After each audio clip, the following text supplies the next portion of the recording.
Hello friends, स्वागत है आपका फिर से एक नई वीडियो में। तो आज हम लोग देखेंगे सब्जेक्ट वर्ब एग्रीमेंट के बारे में, जो कि कॉम्पिटिटिव एग्जाम्स और बोर्ड एग्जाम्स के लिए इम्पोर्टेंट चैप्टर होता है। इसके रूल्स डायरेक्ट एग्जाम में पूछ लिए जाते हैं। तो आइए हम लोग देखते हैं। तो सबसे पहले हम सिंटेक्स को देखेंगे। तो सिंटेक्स के बारे में क्या लिखा है कि the use of appropriate verb according to appropriate subject is called syntax. यानी कि हम लोगों को वर्ब का यूज करना है अकॉर्डिंग टू सब्जेक्ट, यानी वर्ब का जो यूज है वो सब्जेक्ट के अनुसार करना है, और उसी को हम लोग सिंटेक्स कहते हैं। तो सिंटेक्स में हम लोग क्या पढ़ेंगे? वर्ब का यूज सब्जेक्ट के अनुसार। तो इसका सबसे बेसिक रूल है जो नीचे चार्ट के रूप में हम बना के दिए हैं। जैसे कि सिंगुलर सब्जेक्ट रहा तो सिंगुलर वर्ब देना है, प्लूरल सब्जेक्ट रहा तो प्लूरल वर्ब देना है। जैसे कि ही, शी, इट, नेम या कोई भी सिंगुलर नाउन, ये सब सिंगुलर सब्जेक्ट्स हैं, तो इसलिए इनके साथ सिंगुलर वर्ब यूज करेंगे। और सिंगुलर वर्ब कौन कौन है? इज है, वाज है, हैज है, भी प्लस एस या ईएस, यानी कि वर्ब का फिफ्थ फॉर्म। वर्ब में एस या ईएस जोड़ने पर वो वर्ब का फिफ्थ फॉर्म बनता है। तो ये सब सिंगुलर वर्ब है। तो सिंगुलर सब्जेक्ट के साथ सिंगुलर वर्ब। उसी तरह प्लूरल सब्जेक्ट के साथ प्लूरल वर्ब का यूज करना है। जैसे यू, वी, दे या कोई भी प्लूरल नाउन, ये सब प्लूरल सब्जेक्ट होंगे। तो इनके साथ यूज क्या करेंगे? प्लूरल वर्ब का। जैसे are, were, have, V one. V one में जैसे कि प्ले, टीच, रीड, राइट, ये सब क्या है? प्लूरल वर्ब्स हैं। तो सिंगुलर सब्जेक्ट के साथ सिंगुलर वर्ब और प्लूरल सब्जेक्ट के साथ प्लूरल वर्ब का यूज करना है। बहुत ही बेसिक रूल है और बहुत सारे क्वेश्चन इसमें से आते हैं, जो कि कॉमन एरर्स टाइप में, फिल इन द ब्लैंक्स में, मल्टीपल ऑब्जेक्टिव क्वेश्चंस में, सब में ये पूछे जाते हैं। तो आइए इसके रूल्स को देखते हैं हम लोग। तो रूल नंबर 1 कह रहा है, तो पहले इसका एग्जांपल्स देख लीजिए। जो पिछली बार हम लोगों ने चार्ट अभी कुछ देर पहले देखा, उसका एग्जाम्पल से ये सब कि ऑल द स्टूडेंट्स, यानी सभी जो छात्र है उसके बारे में बात कर रहा है कि इज या आर प्रेजेंट टुडे, यानी कि सभी जो छात्र है वो आज प्रेजेंट है, यही बोल रहा है। तो ऑल द स्टूडेंट्स यानी एक स्टूडेंट का बात नहीं हो रहा है, सभी स्टूडेंट्स का बात हो रहा है। तो ये प्लूरल सब्जेक्ट हो गया। और जब प्लूरल सब्जेक्ट हुआ तो वर्ब भी कैसा देंगे? प्लूरल देंगे। तो इज तो नहीं होगा, तो आंसर हो जाएगा हमारा आर। तो ऑल द स्टूडेंट्स के साथ हम लोग क्या लगाए? आर को लगा दिए। उसी तरह दूसरा एग्जांपल है हमारा कि द सन सेट या सेट्स इन द वेस्ट, यानी सूर्य कहाँ डूबता है? पश्चिम में। वेस्ट मतलब पश्चिम। तो द सन यानी सूर्य हमारा एक ही है, और जब एक है तो ये सिंगुलर सब्जेक्ट है। और जैसे ही हमने सिंगुलर सब्जेक्ट देखा तो यहाँ पर हम जल्दी से सिंगुलर वर्ब भी लगा देंगे, यानी सेट्स हो जाएगा, वर्ब का फिफ्थ फॉर्म। तो सेट नहीं होगा। उसी तरह द चाइल्ड लिखा हुआ, यहाँ चिल्ड्रन नहीं है, चाइल्ड है। तो जैसे चाइल्ड देखेंगे तो विप नहीं होगा, विप्स हो जाएगा, वर्ब का फिफ्थ फॉर्म। तो बहुत ही बेसिक तरीका था, बहुत ही आसान था, और एग्जाम में डायरेक्टली पूछ लिया जाता है। तो कंफ्यूजन इस सब में नहीं होना चाहिए। चलिए रूल नंबर 1।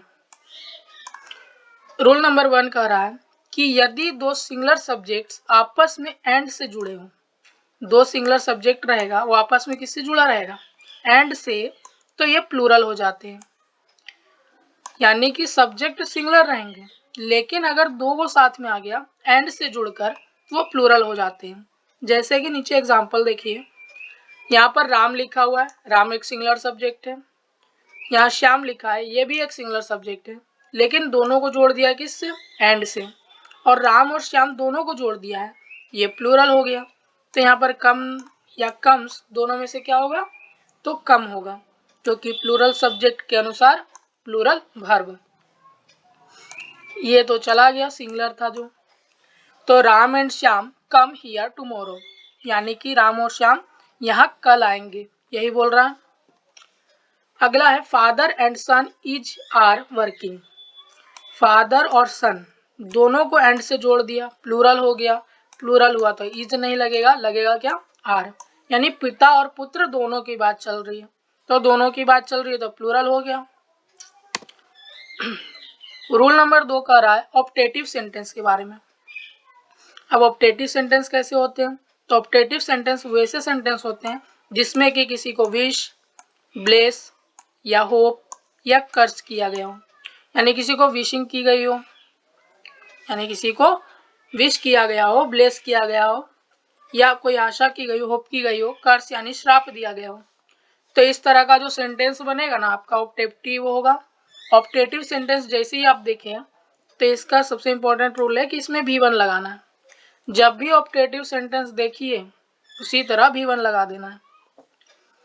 तो ऑप्टेटिव सेंटेंस के साथ V1, जैसे नीचे लॉन्ग लिव द किंग, राजा की लंबी उम्र के बारे में बात की जा रही है, तो यहाँ लिव्स नहीं लिव किया गया। गॉड ब्लेस यू, भगवान तुम्हारा भला करे, तो ब्लेस किया गया, V1 किया गया है। लॉन्ग लिव आवर फ्रेंडशिप, हमारी मित्रता की उम्र लंबी हो, यही कह रहा है, तो लिव लिखा गया है, लिव्स नहीं किया गया है। तो ऑप्टेटिव सेंटेंस के साथ V1। रूल नंबर 3 है पेयर वर्ड्स के। अब रूल नंबर 3 क्या कह रहा है? पेयर वर्ड्स के बारे में। तो कह रहा है pair words are singular subjects and gets a singular verb, यानी पेयर वर्ड्स जो होंगे वो देखने में आपको प्लूरल लगेंगे लेकिन वो रहेंगे क्या? सिंगुलर। और पेयर वर्ड सिंगुलर है तो ये सिंगुलर वर्ब लेंगे, प्लूरल वर्ब तो लेंगे नहीं, क्योंकि सिंगुलर सब्जेक्ट के साथ सिंगुलर वर्ब यूज होता है। तो पेयर वर्ड्स नीचे कुछ पेयर वर्ड्स हम दे दिए हैं, जैसे कि bread and butter, slow and steady, rice and pulse, milk and sugar, lime and soda, horse and cart या carriage, part and parcel, honour and glory, peace and harmony, art and culture, trade and commerce, science and technology, या power and influence, destruction and devastation, pen and ink. ये सभी आपके pair words है, यानी ये सब साथ में आएंगे, आपस में जुड़े रहेंगे एंड के साथ, और साथ में आए तो सिंगुलर सब्जेक्ट बनेंगे और वर्ब भी हमारा सिंगुलर ही लेंगे।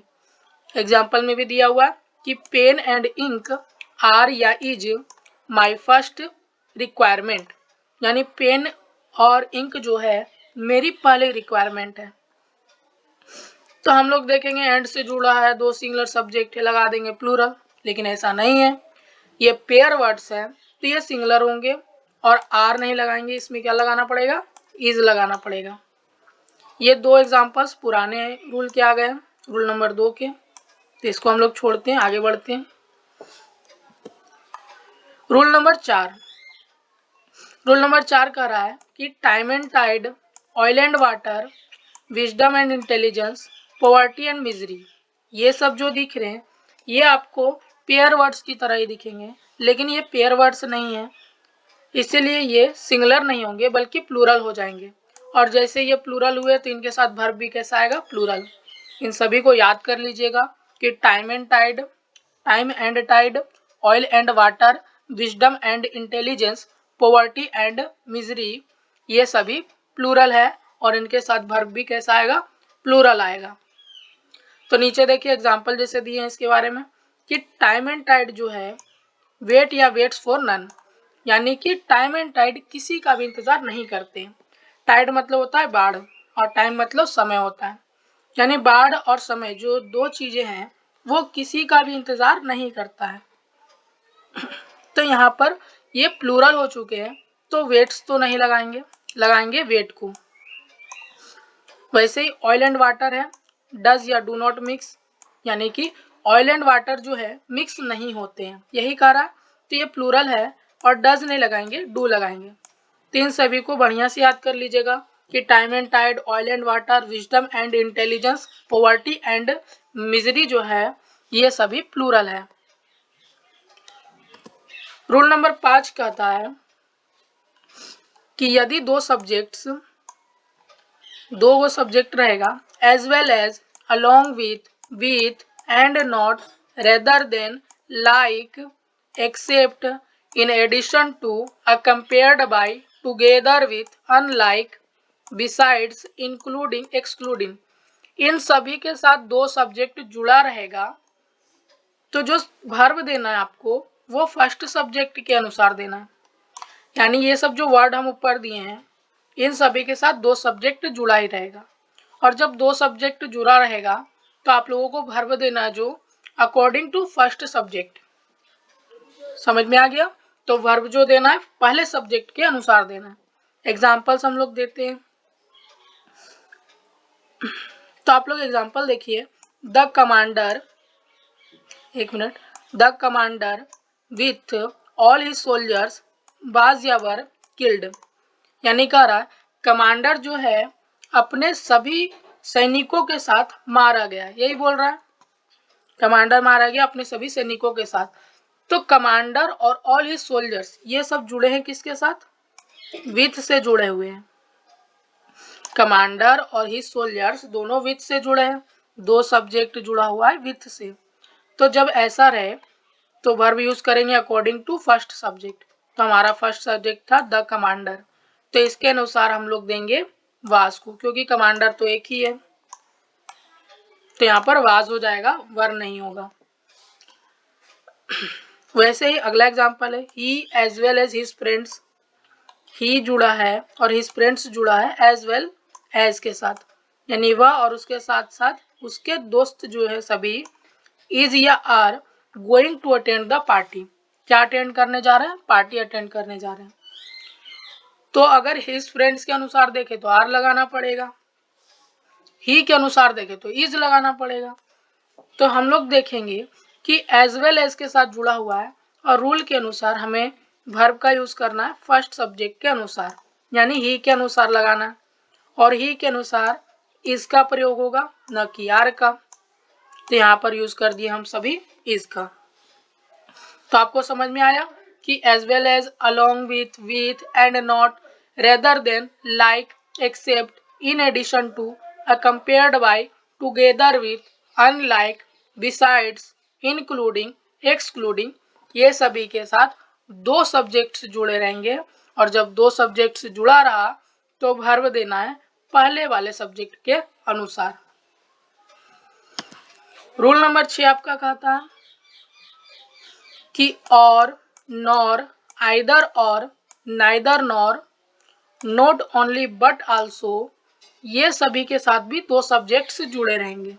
रूल नंबर 5 में भी वो था, लेकिन इसमें भी दो सब्जेक्ट जुड़ा रहेगा, और, नॉर, आइदर और, neither nor, not only but also के साथ। तो जब ऐसा रहा, दो सब्जेक्ट इन सभी के साथ जुड़ा रहा, तो वर्ब का यूज करना है इस बार सेकेंड सब्जेक्ट के अनुसार।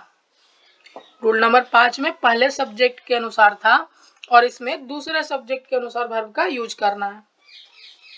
तो इसको बड़े ध्यान से देखिएगा। तो जैसे देखिए एग्जांपल, यू और आई आर या एम रिस्पॉन्सिबल, यानी कि या तो तुम या तो मैं, तुम या मैं रिस्पॉन्सिबल है। अब यू के अनुसार आर लगाना है, आई के अनुसार एम लगाना है, तो लगाए क्या? तो रूल कहता है कि और के साथ जुड़ा हुआ है। यू और आई किससे जुड़ा है? और से। तो यू के अनुसार नहीं देना है, आई के अनुसार देना है, क्योंकि जब जुड़ा रहे इस तरह से तो सेकेंड सब्जेक्ट के अनुसार वर्ब का यूज करेंगे। तो आई के अनुसार क्या लगेगा? एम, आर नहीं लगेगा। उसी तरह आइदर ही और हिज फ्रेंड्स, यानी कि आइदर और के साथ जुड़ा हुआ है ही और his friends, is are going to attend the party, वही पार्टी अटेंड करने जा रहे हैं। तो इस बार ये आइदर और के साथ जुड़ा है तो ही के अनुसार नहीं देंगे वर्ब, हिज फ्रेंड्स के अनुसार देंगे, सेकेंड सब्जेक्ट के अनुसार वर्ब का यूज करेंगे। तो यहाँ पर इज नहीं लगाएंगे, आर लगाएंगे, क्योंकि उसका फ्रेंड नहीं है, फ्रेंड्स है। तो यहाँ तक आपको समझ में आया? तो आशा करते हैं आपको ये सारे रूल्स समझ में आएंगे। और कई सारे रूल्स है जो अगले वीडियो में डाल दिए जाएंगे और इसका प्रैक्टिस भी चालू हो जाएगा। तो अगर आपको ये वीडियो पसंद आया हो तो लाइक करें, चैनल पर नए हो तो सब्सक्राइब करें और बेल आइकन को दबाना ना भूलें। धन्यवाद।